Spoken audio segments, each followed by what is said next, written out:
Salut tout le monde. Écoutez, aujourd'hui une vidéo puisqu'on a quand même quelques pièces gratuites à récupérer et ce serait dommage que des gens passent à côté. Donc faites tourner l'info. Toujours pareil, dans la boutique aujourd'hui, je vais vous agrandir ça. C'est Noël. Et elle est où? Elle est là. Tac. Enlever ce titre qui sert à rien. Ok, et donc c'est Noël, et donc vous avez cette offre-là, c'est-à-dire que vous pouvez aller récupérer le cadeau. Donc comme d'habitude, je vous mets le lien dans la description là, de la vidéo. Et donc ne ratez pas le truc, ça dure 3 jours. Vous pouvez avoir une invocation pacte gratuite, un jeton héros épique, donc une invocation dans le portail de Noël qui est excellent, et un jeton de troupe épique, donc une troupe 3 ou 4 étoiles. Celui-là, faut le garder pour quand les troupes magie ou ninja ou cyclope reviendront selon votre besoin. Donc allez récupérer le cadeau. Au-delà de ça, alors là c'est juste pour... il y a aussi 25 pièces, hein, toujours pour ceux qui l'ont pas fait, 25 pièces du souterrain, qui chez moi sont de l'autre côté, là, voilà, vous les voyez en bas à gauche. Tous les lundis, il y a quelque chose à récupérer, mais là, exceptionnel pour Noël, ils ont dû mettre ça en plus.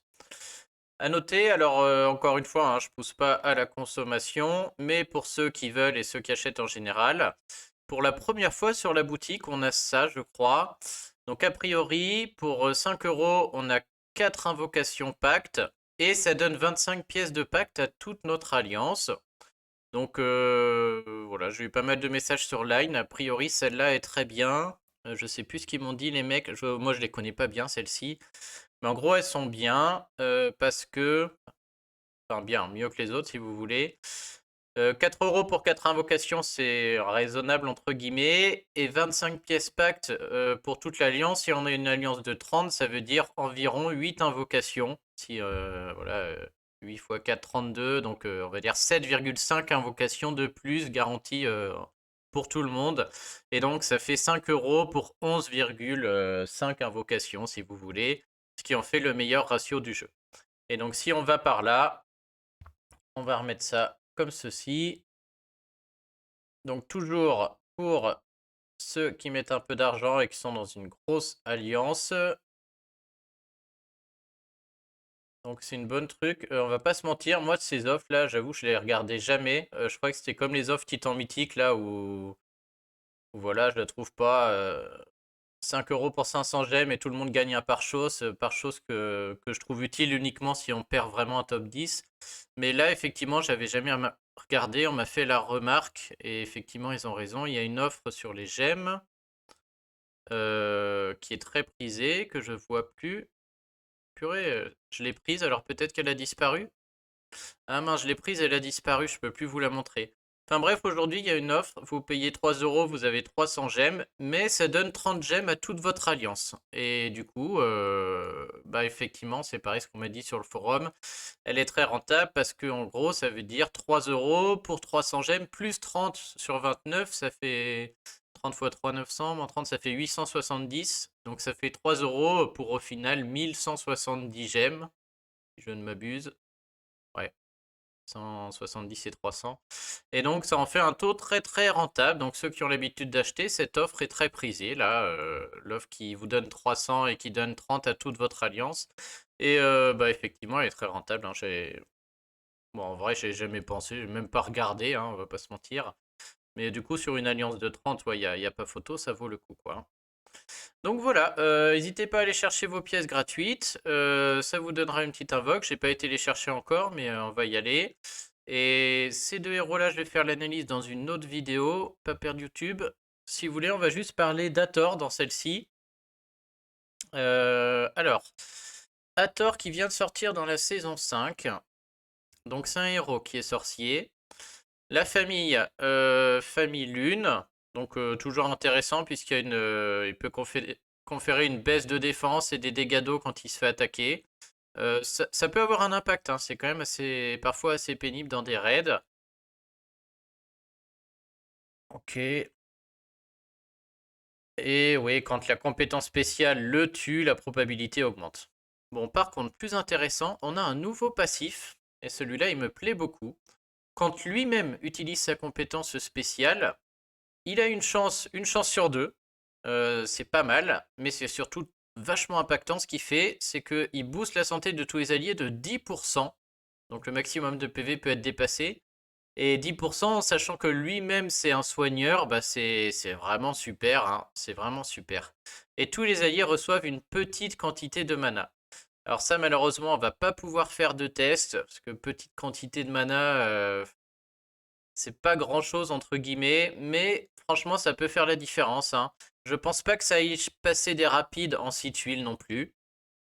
Petite quantité de mana, j'y crois pas, hein. Je pense pas qu'un rapide qui est en 7 tuiles, même à fond avec le truc, est-ce qu'avec la petite quantité de mana en plus, il passera en 6? Je pense pas.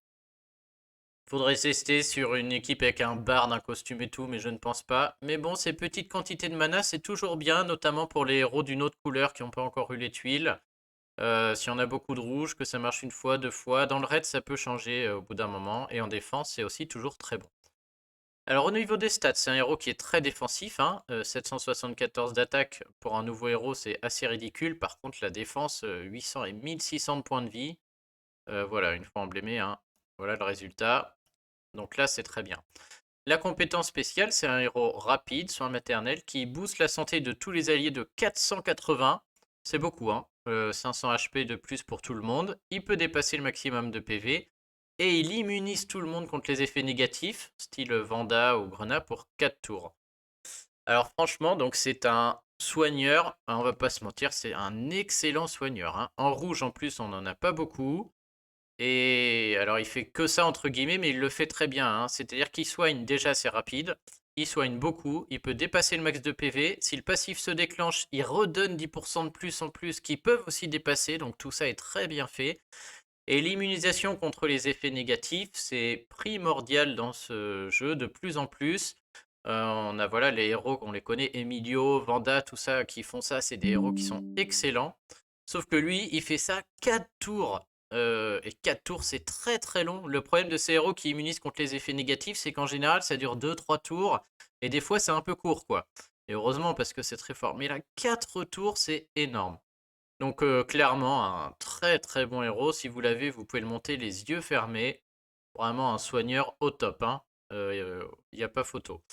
Alors, je vois qu'il y a un peu pas mal de débats ou de réflexions. J'ai pas regardé les vidéos, mais dans les forums et autres, on se demande est-ce que Hathor est-ce qu'elle est meilleure que Grenat, la ninja? Euh, Alors c'est vrai qu'on a envie de les comparer. Ces deux héros qui soignent très rapidement, qui peut faire un boost de PV et qui immunise les héros pendant 4 tours. Et donc bah, mécaniquement, voilà, les deux font ça, les deux sont sorciers, font que ça. Ça donne envie de les comparer. Je pense que c'est quand même difficile de les comparer. euh, Dans le sens où, comment dire, on va dire que si je joue en attaque, je trouve que Grenat est meilleur pour la simple et bonne raison que Grenat, potentiellement, elle déclenche en 5 tuiles, voire en 4 tuiles. Et avoir un soin, mais surtout être immunisé contre les effets négatifs en moins de 6 tuiles, et même en 4, et bah c'est juste exceptionnel, hein. C'est-à-dire pouvoir être immunisé en 4 tuiles aux effets négatifs, c'est juste exceptionnel. Donc j'ai envie de dire, sur un aspect très court terme, bah, Grenat est 10 fois meilleur, hein. Je veux dire, en attaque, entre guillemets, sur un aspect court terme en attaque, et Grenat, il n'y a même pas de match, hein, et en 4 tuiles, elle déclenche. Par contre, Hathor devient beaucoup plus forte que Grenat sur un aspect un tout petit peu plus court terme, moyen terme. C'est-à-dire que si on est sur un raid où on va chercher 7 tuiles rouges, et bah là, il n'y a plus de match parce que Hathor va soigner beaucoup plus que Grenat, qui va nécessiter 8 ou 9 tuiles pour faire sa x2 Grenat. Et en 8 ou 9 tuiles, je sais pas, on va aller regarder, mais je crois pas qu'elle fasse autant. Il me semble qu'en 8 ou 9 tuiles, je vous cache un peu, mais elle fait quoi sa x2?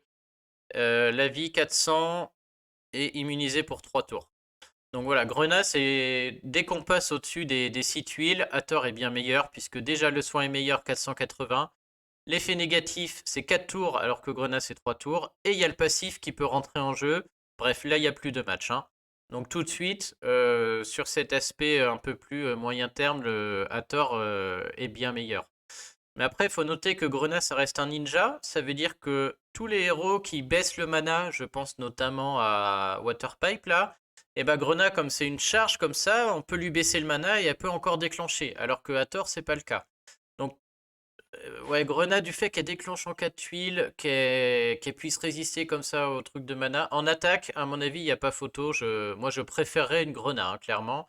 Et je sais qu'avec une Grenat, je gagnerais plus de raids qu'avec une Hathor, clairement. Maintenant, Hathor, elle reste exceptionnelle. Si vous avez juste cette tuile, c'est quand même pas beaucoup. Le soin, il est monstrueux. L'effet négatif pour 4 tours est bien meilleur. En ruée, il n'y a pas de match. Hathor vient exploser Grenat et elle sera très très utile, notamment contre les Alfric. Donc en ruée, c'est Hathor qui prend le dessus, mais de loin. Et en défense, là je pense que Hathor aussi va exploser Grenat totalement, puisque le problème de Grenat en défense, c'est qu'on ne sait pas quand elle va déclencher sur la x1, la x2, la x3. Si elle fait plein de petites x1 en direct, c'est assez facile à contrer. Alors que Hathor en défense, ça va être beaucoup plus pénible, hein. Elle va rendre 480, mais très rapidement. Immuniser 4 tours contre les effets négatifs. Le passif qui peut overheal. Si elle donne du mana à tout le monde, c'est l'enfer. Bref, du coup, en défense, là, tout de suite, Hathor, je pense, vient largement devant Grenat.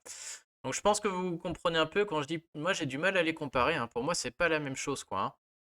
Hathor, à mon avis, est bien meilleure en défense et en ruée, il n'y a pas photo. En attaque, elle est très bien, parce qu'elle est rapide, elle est exceptionnelle en attaque, hein. Mais en attaque, Grenat est encore meilleure parce qu'elle nous apporte plus de sécurité sur un très court terme, avec 4 ou 5 tuiles, ce que ne fait pas ici Hathor. Donc voilà, en tout cas pour mon opinion personnelle. Si j'oublie quelque chose, vous me le mettez en commentaire, vous n'hésitez pas. Et puis hop, là je pose celle-là et tout à l'heure j'essaye d'en faire une autre. On va analyser les deux cochons là, qui sont moches. Et on fera peut-être quelques invoques. Je vais aller récupérer mes pièces et en plus il y a les pièces de tous les copains. Je vais prendre l'offre aussi et puis on fera peut-être une petite dizaine d'invoques pour voir ce qui se passe. S'ils sont bien, on va voir ça. Allez, bah, je vous dis à tout à l'heure. Et pour ceux qui regardent que celle-ci, je vous souhaite à tous de bonnes fêtes. Salut!